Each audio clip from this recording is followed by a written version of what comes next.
I met an elven mage earlier. Solus, I believe he was called.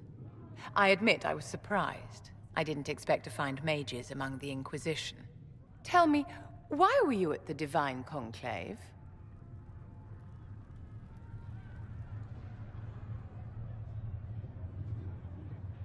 The war benefits no one. It must end, and order must be restored. If only the rebels saw things so clearly. Justinia's death has shattered the balance of power in Thedas. If it is not restored quickly, countless lives will be lost. Mages, Templars, innocent people of all kinds now look to the Inquisition to decide their fate. That's why you wanted to be here. To have a hand in deciding that fate. Wouldn't you? For almost 1,000 years, the world believed it was in the hands of the Maker. And now many believe you are the agent of his will. Whatever the truth is, that belief gives you power.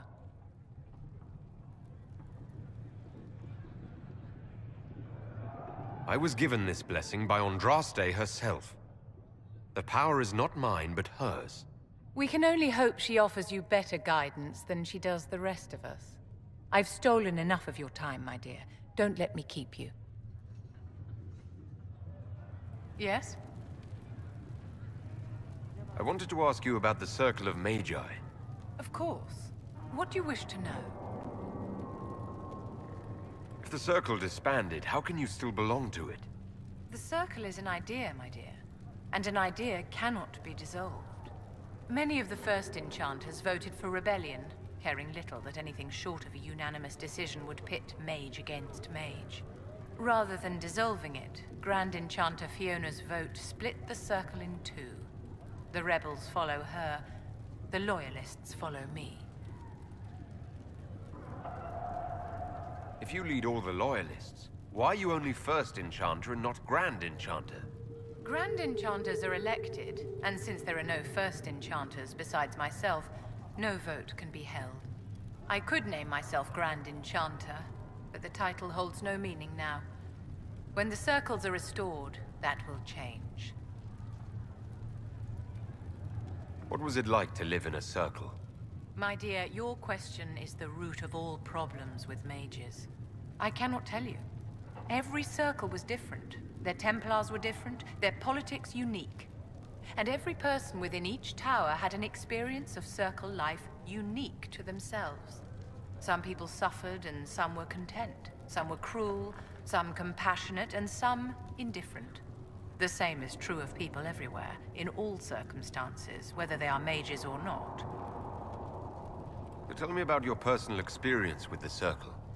I enjoyed life in the Montsimard Circle, my dear. It was an edifice devoted to knowledge and refinement. And mages need the company of other mages. No one else can truly understand the challenges we face, nor see the world as we do. You must have been under constant supervision, being forced by Templars to live in the tower. Was that hard to endure? My dear, I have a suite in the palace and a wing at my dear Duke Bastien's estate.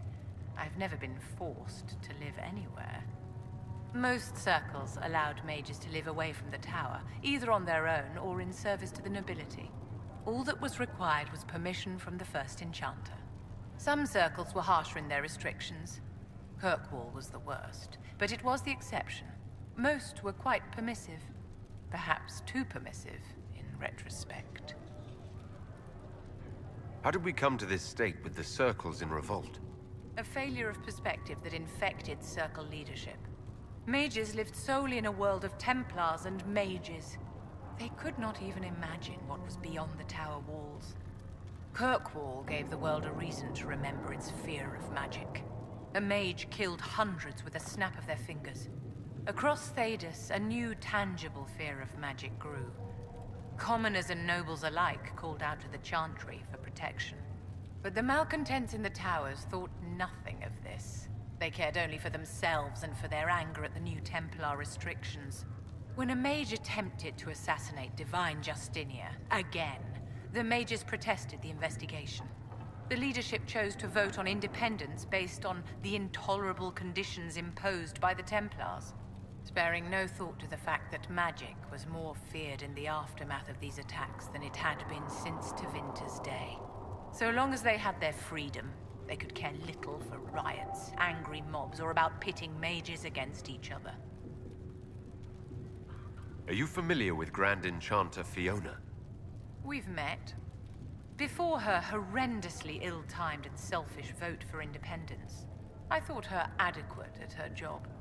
In her dotage, she could not handle looking after the well-being of so many people. We would have done better to replace her years ago, to let her spend time gardening. Did they have cause to rebel? In the aftermath of their terrorist attacks? Was that really the most opportune time to break away? By all means, protest abuses by the Templars. Just don't do it in a way that says mages support wholesale murder. By voting when they did, my colleagues all but declared war upon the ordinary people of Thedas. A war in which we are outnumbered 100 to 1. I thought the fighting was only between mages and Templars. Why are mages fighting mages? The vote for independence was carried by only a small margin, but Fiona chose to let the motion stand. Those who opposed a rash declaration of war against the entire free world had little choice. By breaking from the Chantry when they did, the rebels declared themselves in support of mass murder. Anyone who did not wish to support terrorism and the slaughter of innocents was forced to take arms against the rebels. Yes? I wanted to ask you about the Circle of Magi. Of course. What do you wish to know? You must have an opinion of the Templars after living so long in the Circle.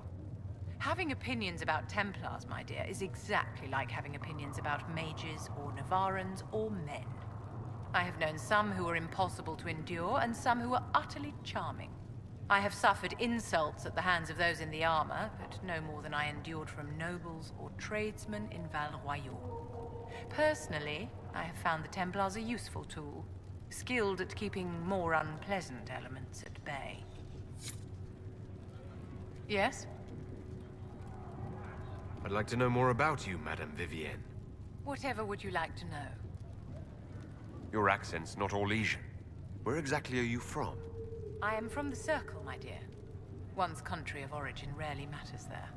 But if you must know, I was born in Wycombe in the Free Marches. I was sent to the Ostwick Circle, but I transferred to Monsignat while still an apprentice. I'm curious how a Circle mage winds up at court here. Nobody winds up at court, my dear. It takes a great deal of effort to arrive there. I caught the eye of Duke Bastien de Ghislaine, an advantageous connection that opened many doors. When the position of Enchanter to the Imperial Court became vacant, I was able to secure it. You're married to the Duke de Ghislaine? Of course not, my dear. Don't be ridiculous. Marriage is the business of alliance and inheritance. I'm Bastien's mistress. And what does the Duchess de Ghislaine think of this arrangement? We got along quite well. Duchess Nicoline and I used to host musical salons together. She was a great patron of the arts. She passed away from a fever a few years ago, the poor dear. What duties does a court enchanter have? I am tasked with providing assistance to the Empress on arcane matters. Most of my predecessors restricted this to lighting lamps and doing parlor tricks. In such troubled times as these, however, I provide political advice to Her Majesty on the subject of the Mage Rebellion. Yes? Is there anything I can do to help your efforts at restoring the Circle? After the Circles fell, their libraries were plundered by scavengers. 1,000 years of recorded knowledge in the hands of bandits. It makes me sick to think of it. I've received news that some tomes have been located, if you are interested in righting this wrong. I'll look into it for you. If you can take care of this matter, the Circle would be in your debt.